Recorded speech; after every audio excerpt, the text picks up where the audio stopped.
Bawal daw mag-breastfeeding kapag pagod, bawal daw maligo, bawal uminom ng malamig na tubig. Napakaraming bawal ang sabi nila para sa mga breastfeeding na mommies. Ito ba yung ilan sa mga nasabihan na kayo? Tingnan natin kung ilan sa mga haka-haka na madalas nating madinig tungkol sa breastfeeding. So, sabi nila una, bawal daw mag-breastfeed kapag pagod si mommy. Actually, hindi po. Kahit pagod si mommy, hindi po nagiging kulang or panis ang breast milk. Pero syempre, importante pa rin na bigyan ng time na magpahinga si mommy, kumain siya ng maayos at uminom ng maraming tubig para maalagaan din po natin si mommy. Pangalawang haka-haka, bawal daw uminom si mommy ng malamig na tubig kapag breastfeeding. Hindi rin po. Hindi lalamig ang breast milk dahil uminom ka ng malamig na tubig at hindi din ito maapektuhan si baby. Warm man or cold yung inumin ni mommy, okay lang po yon. Sabi din nila, bawal daw maligo ang breastfeeding mom. Naku, kayo talaga, pwede pong maligo si mommy. Kawawa naman si mommy kung hindi nyo papaliguin. Alam nyo po, maganda kasing mapanatili nating malinis at comfortable si mommy. At again, hindi rin po mapapanis ang gatas dahil naligo ang mommy na nagbe-breastfeed. Sabi din nila, bawal daw mag-breastfeed kapag may ubo or sipon si mommy. Actually, hindi po ito automatic, no? Usually, tuloy lang ang breastfeeding. Sa mga common colds at mild cough,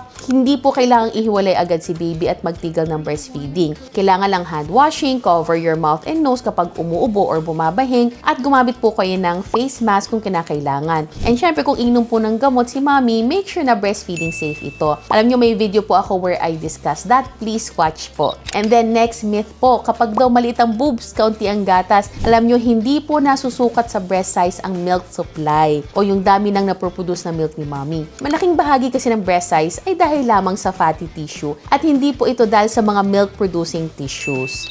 Haka-haka number 6, sabi nila napapanis ang breast milk kapag matagal na hindi na dede ni baby. Hindi po napapanis ang gatas habang nasa loob ng breast. Patuloy itong napoproduce at nire-regulate po ng katawan. Depende po yan sa demand ni baby for feeding. And lastly, sabi nila nagiging clingy at spoiled daw ang bata kapag breastfed siya. Actually, breastfeeding does not spoil the baby. Normal po sa babies na hanapin yung comfort, warmth at presence ng kanilang mommy. And habang lumalaki sila, yung independence gradually dumadating din po yan. Kaya mga mommies, tandaan nyo po ang breastfeeding ay mahirap na nga. Huwag na po nating dagdagal ng mga bawal na walang scientific basis tulad ng mga nabanggit ko. Kung may narinig po kayong breastfeeding na bawal daw, comment nyo muna po below and then tingnan natin, fact check natin kung ito ba ay totoo or haka-haka lamang. Muli ito po si Dr. Kat. Ingat po palagi.